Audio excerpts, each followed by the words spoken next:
This week, alarming new reporting from the Washington Post revealed the FBI recovered top secret information about a foreign nation's nuclear capabilities during its search of former President Trump's home. According to the paper, some documents retrieved were so secret, only the president and a small number of senior level officials had access to them. And on Wednesday, former President Trump's former Attorney General, Bill Barr, weighed in on the legal jeopardy Trump faces. There is no scenario legally under which the president gets to keep the government documents, whether it's classified or unclassified. If it deals with government stuff and it's government, it goes back to the government. Meanwhile, this week, a federal judge appointed by Trump granted his request to have a third party, known as a special master, to review the documents seized from his home. But the DOJ has filed an appeal to overturn that ruling. The DOJ is also requesting that the judge pause her related order, temporarily blocking the government from accessing the documents as part of its ongoing investigation. Joining me to discuss this and more, Nia Malika Henderson, senior political analyst for CNN. John here. Sit down before I tell you this. A full-blown constitutional crisis is unfolding in Trump's second term, involving missing government documents, allegations buried in FBI files, and a transparency law Trump signed that his own DOJ may now be violating. Most people are only catching fragments of this developing story. We are talking about Democrats openly using the word impeachment in official statements and congressional hearings. And most explosive of all, we are talking about a former president who is now a sitting president watching a scandal from his past refuse to stay buried no matter how many times his team tries to brush it aside and move on to other topics. The Epstein story is not over. It is not fading into the background. It is getting louder with every passing day. And here in studio, Devlin Barrett, national security and law enforcement reporter for the Washington Post, the man who gave us all that reporting, and Amy Walters, publisher and editor-in-chief of the Cook Political Report with Amy Walter. And I love having to say your name twice, so that's great. So thank you all for being here. Devlin, you, of course, had the striking reporting this week of this nuclear documents retrieved of foreign nationals' capabilities. What more can you tell us about what was retrieved and the scope of all of this? So obviously, there was a lot of classified information, and there were a lot of levels, but part of our reporting showed that some of this stuff was incredibly sensitive. And so one of the documents, one of the sets of material that recovered involved a foreign government's military defenses, up to not just their conventional defenses, but their nuclear capabilities as well. And obviously that's a big concern. That's not the kind of thing that anyone wants roaming around out there in the wild. The other piece of the reporting this week is that some of this stuff was so tightly held that only a small number of cabinet-level officials or near cabinet-level officials were authorized to even tell anyone about it. And the reason it is getting louder is because the documents that were supposed to settle the questions are raising new ones. The process of releasing those documents has itself become a scandal on top of the original scandal, creating a situation where every new revelation seems to generate more questions than answers. Stay with me because this story has layers upon layers, and every single one of them matters in ways that will shape American politics for years to come. The Department of Justice's final batch of Epstein files is now public after millions of additional documents were released in connection with the late convicted sex offender. We are talking about more than 3 million pages, including over 2,000 videos and 180,000 images. Meaning that this stuff was so closely held, dozens of people in the government, some of it, that, it's among the most closely guarded secrets in the American government. And that's part of why there was so much concern with the intelligence community. And it's a window into what Bill Barr said, which is that this wasn't just sort of forgetting your library card and taking it with you. This is really, really big, incredibly important documents. There's also, of course, this fight over the special master.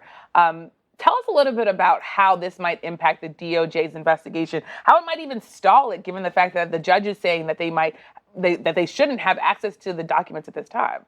Right. So the judge has basically told the government, you cannot use the classified information you took from Mar-a-Lago. And what we've just seen is that the Justice Department has filed a response saying, Your Honor, you have to undo that restriction because we can't do the work we need to do to protect national security with that restriction in place. Their argument is, one, there could be more stuff out there that we haven't found, and if we can't look at the stuff we have found, we might not be able to trace it back Among the revelations that have shocked the public, billionaire Elon Musk discussed a potential visit to Epstein's island in 2012 and 2013. In one email, Musk asks which day or night will be the wildest party. In another exchange, Epstein tells Musk that there is always space for him. Now, to be completely clear, NBC News cannot verify whether Musk actually traveled to the island, and he is not accused of any wrongdoing whatsoever. But the fact that these communications exist, the fact that they are now part of the public record, speaks to the extraordinary reach of Epstein's network and the continuing fallout from his crimes. Let us be completely honest about where things actually stand, because the headline says, "Impeachment disaster in Epstein crimes haunting Trump." To other things that might be out there. That's important because they haven't made that suggestion before. The other part of it is, part of what's going on in the government is there's a damage assessment happening right now. And the government said in this newest filing, we cannot properly do the damage assessment without the FBI being able to look at what they found in the search. And so that issue is now back before the judge, and we don't know yet how the judge is going to take this and how Trump's lawyers are going to take this. And sticking with you, Devlin, and thinking about the other unknowns of this, because there are so many questions to ask a DOJ reporter such as yourself. Bill Barr, former Attorney General Bill Barr, this week he said he believes former President Trump shouldn't be charged, but he also said in the same breath that the DOJ, he believes, is getting closer and closer to having enough evidence to be able to indict him. What do you know about this big decision facing Attorney General Merrick Garland, and how it squares with what Bill Barr is saying here? So a couple things. One, it's still pretty early in the investigation. I know that public attention tends to move faster than the Justice Department investigators move. You don't say. But yeah, but we're still fairly early. And both of those things are capturing something profoundly real about the current political moment. Trump has not been impeached in his second term over Epstein. No articles of impeachment have been filed. No impeachment vote has taken place. Democrats do not currently control the House, which is the chamber that initiates impeachment proceedings, so any formal impeachment process is not happening right now in any procedural sense. But here is what is happening, and this is where the story gets genuinely interesting. Democrats are using the Epstein files, and specifically the fight over whether Trump's Justice Department has... Other issue here is, keep in mind that the original priority of this search was to just go get the material. It is the intelligence community looks at something like this being out there in a hotel or a club or a private residence and thinks that's dangerous. We have to get that back. So they have sort of met that first problem by just taking the material they can find back, and then they have to work through. Okay, are there crimes here? Was there willful violation of the law here? And that legal jeopardy is definitely not over for anyone, but it could take months to sort out. Yeah.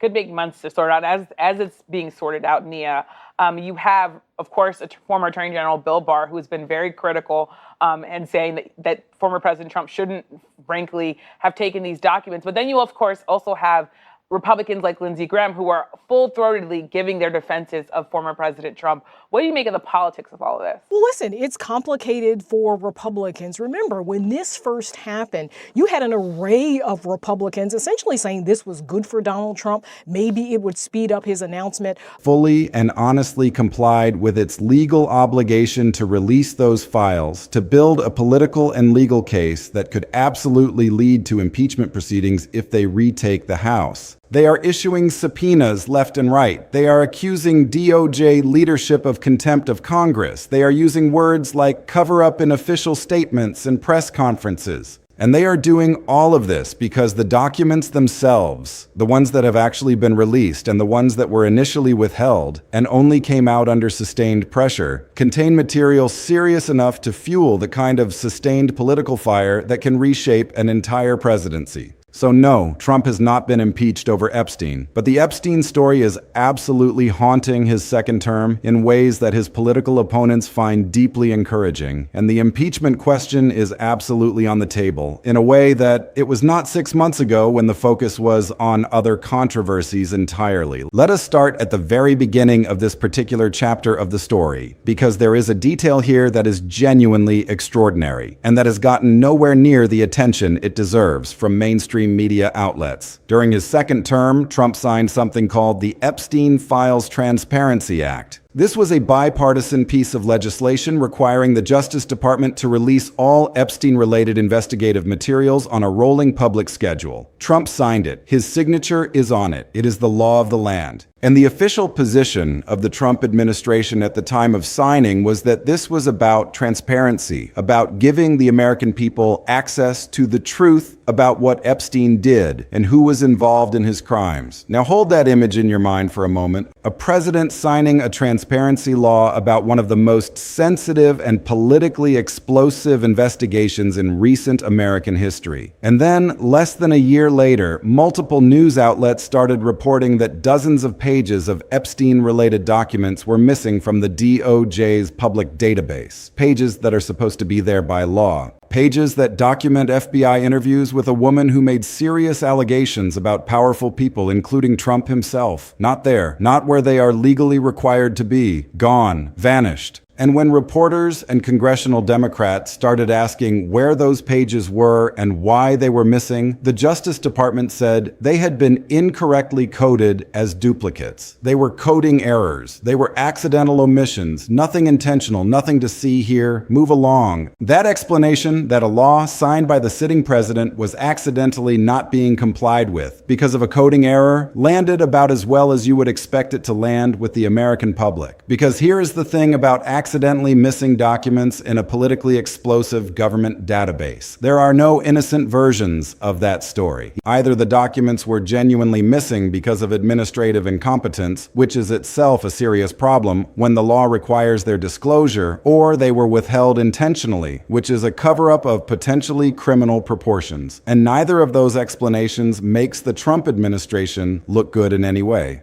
The first one says the Justice Department cannot competently implement a law the president himself signed with great fanfare and public support. The second one says the Justice Department deliberately concealed documents that a federal law requires to be public. Those are the only two possibilities, and neither one reflects well on the administration's commitment to transparency and the rule of law. The political and legal consequences of either scenario are significant, which is why, under mounting pressure from reporters and congressional Democrats, DOJ eventually released more than 1,000 additional pages. Over 1,000 pages that had not been in the public database, even though the law said they should be there. And what was in those pages? Detailed FBI interview memos, internal bureau slides summarizing allegations and tips, documentation of interviews with a woman who alleged that Trump sexually abused her as a minor in the 1980s. That is what was in the missing pages. That is what the Justice Department initially failed to release. And now that those pages are public, now that those allegations are in the official release record, the political storm around Trump and Epstein is operating at a completely different level of intensity. Let us talk about what the documents actually say and what they do not say, because in a story this serious, the distinction between allegation and proof is not a technicality. It is the entire ballgame. The newly released FBI interview memos document conversations between federal investigators and a woman who made detailed allegations about Trump. She alleged that Trump sexually abused her as a minor in the 1980s. Those allegations are in the official government record. They were serious enough that FBI agents interviewed her, documented her account, and generated formal interview memos that were then placed in the Epstein investigative file. That is real. That happened. And the fact that it happened, the fact that these allegations existed in federal law enforcement files, is a fact that the public now knows because the law required documents to be released. But here is what else the documents show and what the Justice Department has stated publicly and explicitly.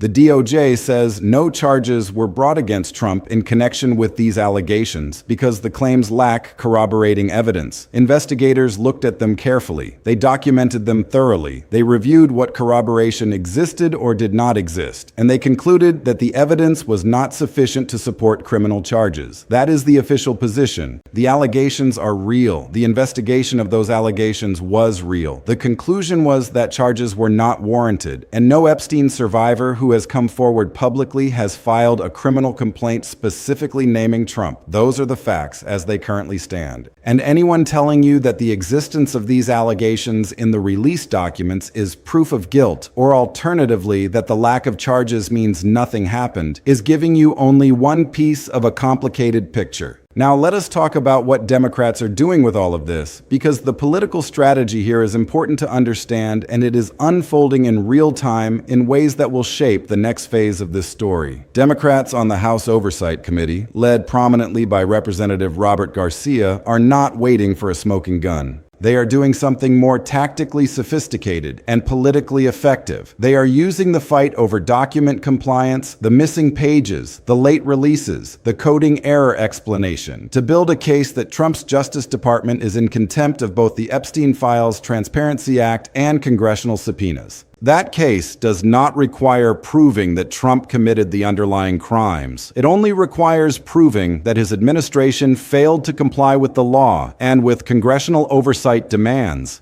And the evidence for that narrower case, the documented missing documents, the late releases, the gap between what the law required and what was initially delivered, is sitting right there in the public record for everyone to see. Which is why Democrats are being so aggressive about issuing subpoenas and threatening contempt proceedings and using the word cover-up in every public statement they make. Because the cover-up theory, the idea that Trump's DOJ deliberately withheld documents to protect him, does not require proving the underlying allegations. It only requires proving that documents legally required to be public were not made public when they should have been. And that proof is significantly more accessible than proving what happened in the 1980s with witnesses who may no longer be available and evidence that may have degraded over time. And then there is Senator Sheldon Whitehouse, because his contribution to this story deserves its own discussion. Whitehouse, a Democratic senator with a background as a federal prosecutor, has been doing something on the Senate floor that is getting significant attention from both sides of the aisle. He is laying out what he calls a Trump-Epstein-Russia triangle, a detailed source time sequence account of the relationships, the money, the access, and what he argues is a pattern of cover-up and mutual protection running through multiple investigations. Now, and this is important, Whitehouse is a Democratic senator building a political case. His framing is adversarial. His conclusions go well beyond what has been proven in any courtroom, and his motivations are political as well as investigative. All of that needs to be factored into how you evaluate his arguments. But what he is doing, the act of going to the Senate floor and laying out a detailed factual timeline with source documentation and asking publicly pointed questions about whether the relationships and the cover-up allegations are connected, that is not nothing. It is the kind of sustained, organized, publicly documented pressure that tends to generate more scrutiny over time rather than less. And the more documents come out, the more missing pages get found, the more late releases get forced by legal and political pressure, the more raw material there is for the kind of sustained investigation that Whitehouse and his colleagues are building toward. Now let us talk about Trump's response, because understanding how the White House is handling this is essential to understanding where the story goes next. The official Trump position is that the allegations are entirely unfounded, that the massive Epstein document release, the 1,000+ pages that eventually came out, totally exonerates him, that previous administrations, including Biden's, never charged him with anything, and that the whole thing is a politically motivated attack by Democrats who cannot accept that they lost the election and are looking for any hook they can find to damage him. Now, some of those points have real merit. It is true that no previous administration charged Trump in connection with Epstein. It is true that no Epstein survivor has publicly filed a criminal complaint naming him. It is true that the allegations in the FBI files have been there for years and have not resulted in charges. Those are real facts that anyone analyzing this situation must acknowledge. But the claim that the document release totally exonerates Trump runs into a significant problem, because the document release is the thing that is generating the political crisis in the first place. The documents do not exonerate Trump in the sense of affirmatively proving nothing happened. They show that allegations were made, that they were serious enough to be documented by the FBI, that they were reviewed by investigators, and that investigators concluded they lack sufficient corroborating evidence to support charges. That is not exoneration. That is an investigation that did not result in charges. Those are different things entirely. The repeated insistence that the release totally exonerates him when the documents themselves contain detailed allegations that are now in the public record is a political political framing that is going to be tested and contested for as long as this story continues. Let us also talk about the bipartisan dimension of this story, because there is a piece of the Epstein narrative that does not fit neatly into the standard partisan frame. The Epstein Files Transparency Act was bipartisan. Republican senators and representatives voted for it alongside Democrats.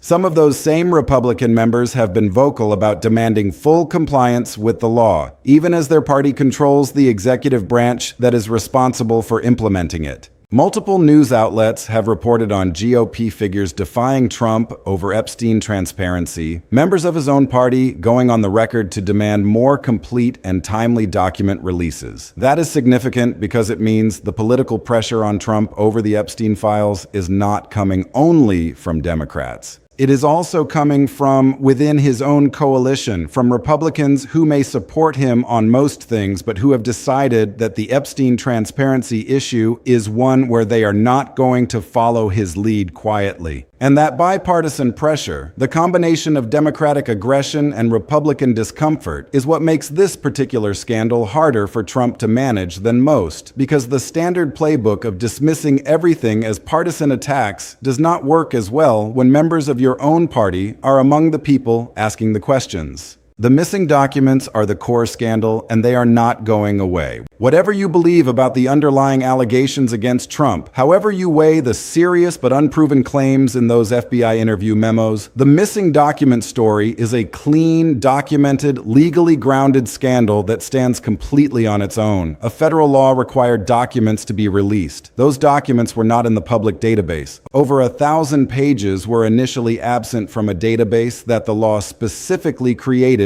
to ensure public access. When reporters discovered the gap and congressional Democrats applied pressure, those pages were eventually released with an explanation that they had been incorrectly coded as duplicates. That explanation is either true, in which case the Justice Department demonstrated a remarkable inability to implement a law the president himself signed, or it is false, in which case the Justice Department deliberately withheld documents that federal law required to be public. Neither version is acceptable. Neither version makes the administration look competent or honest, and neither version is going to stop Democrats from issuing subpoenas, threatening contempt proceedings, and building the oversight case that they are clearly planning to use as the foundation for impeachment arguments if and when they retake the House. The allegations in the released documents are serious, and the honest response to them requires holding two things at once. Here is the honest truth that nobody on either side of this fight wants to say out loud. The allegations against Trump in the FBI interview memos are serious. They are documented. They are in the official government record, and they have not been proven. They have not been charged. No surviving victim has filed a criminal complaint naming Trump. Investigators concluded they lack corroborating evidence sufficient to support charges. All of those things are true at the same time. The existence of serious allegations does not establish guilt. The absence of charges does not establish innocence. And the presence of these materials in the public record in documents released under a law that Trump signed means that this story is going to keep circulating, keep generating political pressure, and keep coming up in every future context where Trump's character and conduct are under scrutiny. That is not a political judgment. That is a realistic assessment of how information works in a polarized political environment where powerful allegations, once public, do not simply disappear because prosecutors declined to charge. Democrats are playing a long game, and understanding that game is essential. The Democratic strategy around the Epstein files is not primarily about proving the underlying allegations in a courtroom. It is about building a sustained political and oversight case that serves multiple purposes simultaneously. It generates negative coverage of Trump. It keeps the Epstein Association alive and visible. It establishes a documented record of alleged DOJ non-compliance with the law that can be used in future oversight and potential impeachment proceedings. It allows figures like Robert Garcia and Sheldon Whitehouse to position themselves as champions of transparency and accountability ahead of future elections. And it keeps the pressure on Republican members who signed the Epstein Transparency Act and now have to decide whether to hold their own administration accountable for complying with it. None of that requires winning in court today. It requires building a record, sustaining attention, and being positioned to act aggressively if the political conditions change. Democrats lost the House in 2024. They are playing as if they intend to win it back. And the Epstein files, missing documents, late releases, cover-up allegations, unverified but serious FBI memos are the kind of material that motivates base voters and persuasible ones in exactly the competitive districts that determine House majorities. The Epstein story is now inseparable from the broader question of whether Trump's DOJ is operating within the law. This is the dimension of the story that elevates it beyond a personal scandal about Trump's past and makes it a current governance crisis. The question is no longer just what did Trump do or not do in connection with Epstein decades ago. The question is also, what is Trump's Justice Department doing right now with the legal obligation to release documents about that investigation? Are they complying fully and honestly with the Epstein Files Transparency Act that Trump himself signed? Are they responding appropriately to congressional subpoenas? Are they operating as a neutral law enforcement institution or as a political operation protecting the president from damaging disclosures? Those questions about current DOJ conduct, about compliance with the law, about the independence and integrity of the institution, are questions that go directly to the fitness of the current administration to govern. They are questions that every senator and every representative has to answer one way or another. And the way they answer them publicly, on the record, in hearings,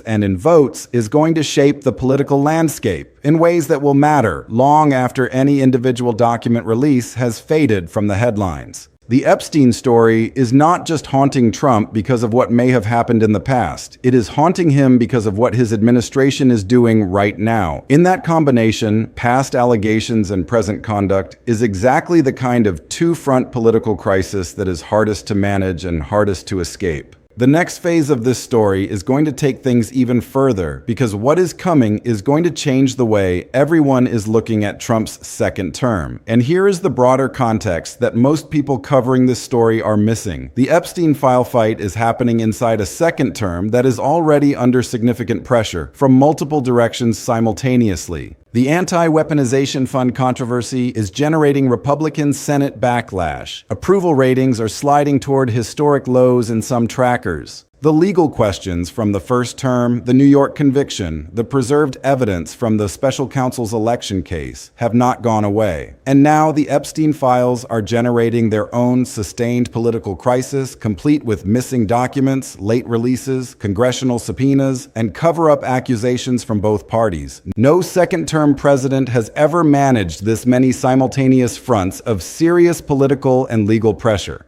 And the way each of these stories interacts with the others, the way the blunt conflict of interest problems feed into the Epstein document questions, the way the approval rating declines make congressional Republicans less willing to defend the indefensible, the way the preserved evidence creates a shadow over the entire second term. That interconnection is what makes the current moment so genuinely extraordinary. This is not normal second-term turbulence. This is something different, and paying close attention to how it unfolds is not just politically interesting. It is essential for anyone who wants to understand what is actually happening to American governance and American democracy right now. Let us also be clear about something that matters for how you interpret every new development in this story going forward. The phrase "totally exonerates" that the White House keeps using in connection with the Epstein document releases is a tell. It is a tell because no document release in a case this complicated could possibly totally exonerate anyone of anything. Documents release information. They raise questions, they answer some questions and generate others. They place allegations in the public record. They document what investigators found and did not find. What they do not do, what no document dump has ever done in any politically contested investigation in American history, is provide the kind of clean, total, definitive resolution that the phrase "totally exonerates" implies. When you hear that phrase, when you hear any administration responding to damaging revelations by claiming total exoneration, the appropriate response is not relief, it is skepticism. Because the use of that phrase is almost always a signal that the reality is more complicated than the response wants you to believe. The documents are public. The allegations are there. The investigators noted the lack of corroborating evidence. The charges were not brought. And the political fight over what all of that means is going to continue regardless of how many times the word exoneration gets used. Because in American politics, exoneration is not a press statement. It is a verdict, and there has been no verdict here. The final thought that cuts to the heart of what makes the Epstein story so uniquely difficult for Trump to manage is this. Almost every other political crisis that Trump has faced in his career, the investigations, the indictments, the hearings, the media pressure, has followed a pattern where his base rallies around him, where the opposition pushes back, and where the outcome depends on which side has more energy and more political leverage. That pattern has worked in Trump's favor more often than not. But the Epstein story has a different quality. It involves allegations about crimes against children. It involves the most vulnerable victims. It involves a network of powerful people across multiple political parties and multiple countries who have spent years trying to make sure their connections to Epstein stayed buried. And it generates a kind of visceral public reaction that does not map neatly onto normal partisan lines. People who support Trump on taxes, on immigration, on trade, people who will defend him vigorously on almost any political question respond differently when the subject is Jeffrey Epstein and allegations involving minors. That difference in response is real. It shows up in polling. It shows up in the bipartisan nature of the Transparency Act. It shows up in Republican senators willing to go on record demanding compliance with disclosure laws. And it is why the Epstein story has a staying power that most political scandals do not. It is not going away. It is not fading. And the next chapter, whatever the next document release or the next congressional subpoena or the next court filing brings, is going to matter enormously for the future of Trump's presidency and the future of American democracy itself.